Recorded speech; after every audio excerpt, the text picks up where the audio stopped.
Now we are taking up the discovery of proton. So after the discovery of electron, proton was discovered, and the one who discovered the proton, the second subatomic particle, the second discovery of the subatomic particle was done by E. Goldstein. E. Goldstein. So he actually had an idea after the discovery of electron that he used the same apparatus actually. So when he just studied the discovery of electron, when he was going through the facts what J.J. Thomson took into consideration, so after performing the same experiment, he get to discover a new particle, that is proton. So how he did, we are taking up this topic, just concentrate on the board. See, he take the same tube, that is the Crookes tube, that is the hard glass tube. You all must be, may remember we done in this thing, we did in the J.J. Thomson. That is, he took a thick glass tube with a vacuum pump, with a gas, with a metal electrodes, with the means of wires, it was connected to the high voltage battery. And same conditions, high voltage battery and the gas at very low pressure was taken. So he said that when the same conditions, high voltage and 10⁻⁴ atmospheric pressure that we did in J.J. Thomson, under same conditions, when the cathode rays were emitted, so what happened? When these cathode rays passed through the gas molecule, see, I am drawing this gas molecule as this, the small circles representing that they have number of proton equal to number of electrons.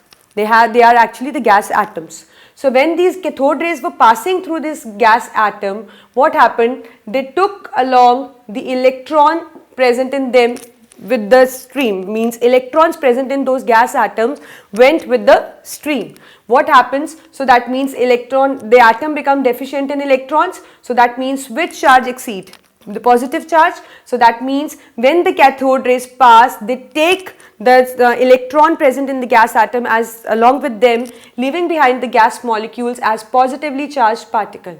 So that means when negatively charged rays pass through it, they just ionize the gas. That means they take the electron along with them, leaving behind the positively charged particles. These positively charged particles now are, as they are positively charged, I am making few positively charged particles, but keep in mind these positively charged particles will only be formed after the cathode rays pass through them. That means, still see, if the cathode rays are passed till this distance, so only these gas molecules are ionized. These gas remain as unionized, because when the cathode rays pass, then only they take up the electrons and make the gas ionized. Okay, so keep coming to again to the point, look at the board, that when the cathode rays pass, they take up the stream of electrons along with them, leaving behind these gas molecules as positively charged ions. Now as we know, the opposite charge attract each other. That means these positively charged particles will get attracted towards the cathode, because cathode is negatively charged and the gas particles are positively charged. So they will get attracted towards the cathode. That means they will form the stream of positively charged particles.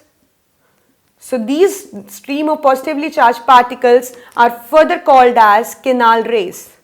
It will be wrong to call them as anode rays because they are not emitted from anode. Keep in mind, they are emitted just after the ionization of the gas caused by the cathode rays.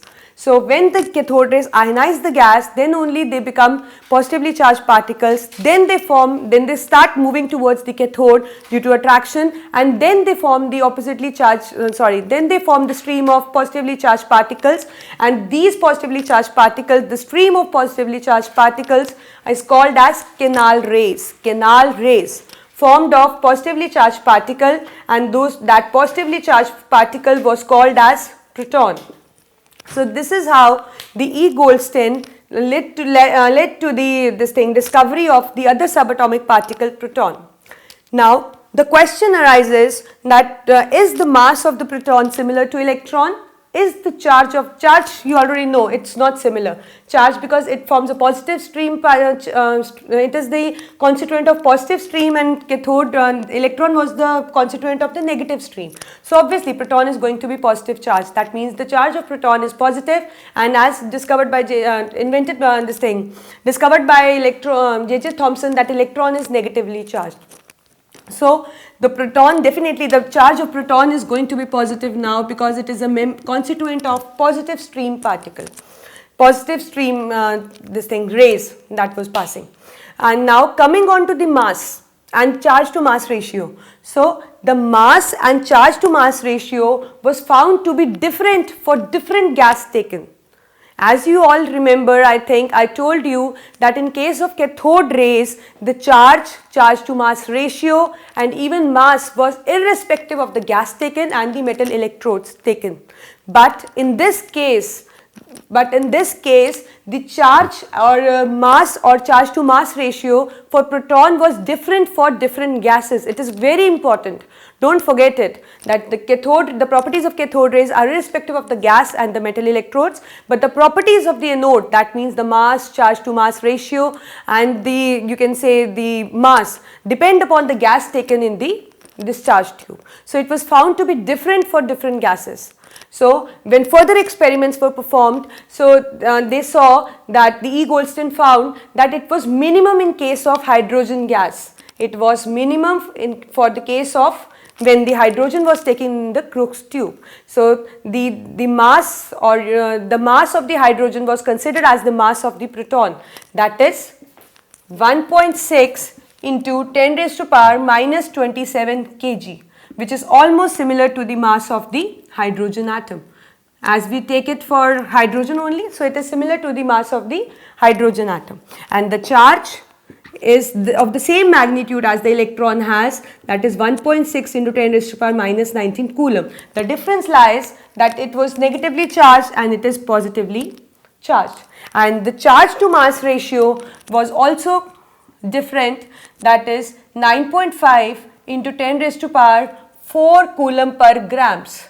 So these were the properties of the proton particles, the second subatomic particle, which was discovered by E. Goldstein. I think hope you all have understood that in a proper manner. So I'll just repeat in a short span of time so that you can club all those things. So the discovery of proton was done by E. Goldstein by the same apparatus under same conditions, that is the high voltage and the low pressure. He said when the cathode rays under these conditions cathode rays are emitted. When cathode rays move, they ionize the gas, making the gas molecules ionized. That means as positively charged particles. Those positively charged particles are attracted towards the cathode and they form the stream of positively charged particles called as canal rays, formed of positively charged particle, that is proton. So the properties of proton exactly same, or you can say opposite where the charge is concerned, that is they also travel in straight line. They can also cast shadow, that means they travel in a straight line. They travel from anode to cathode. And moreover, they do have penetrating effect also. And the charge to mass ratio and their mass was found to be depend on the gas which is taken and the metal electrode that was used. So it was said that for the case of hydrogen it was found to be minimum. So the mass and mass of the hydrogen was found to be the mass of the proton, that is 1.6 into 10 raised to power minus 27 kg, and charge of the same magnitude as the electron has. The difference is only that the nature is positive, and charge to mass ratio by dividing we get 9.5 into 10 raised to power 4 coulomb per grams. So this is how the proton was discovered. Now we consider the third discovery, that is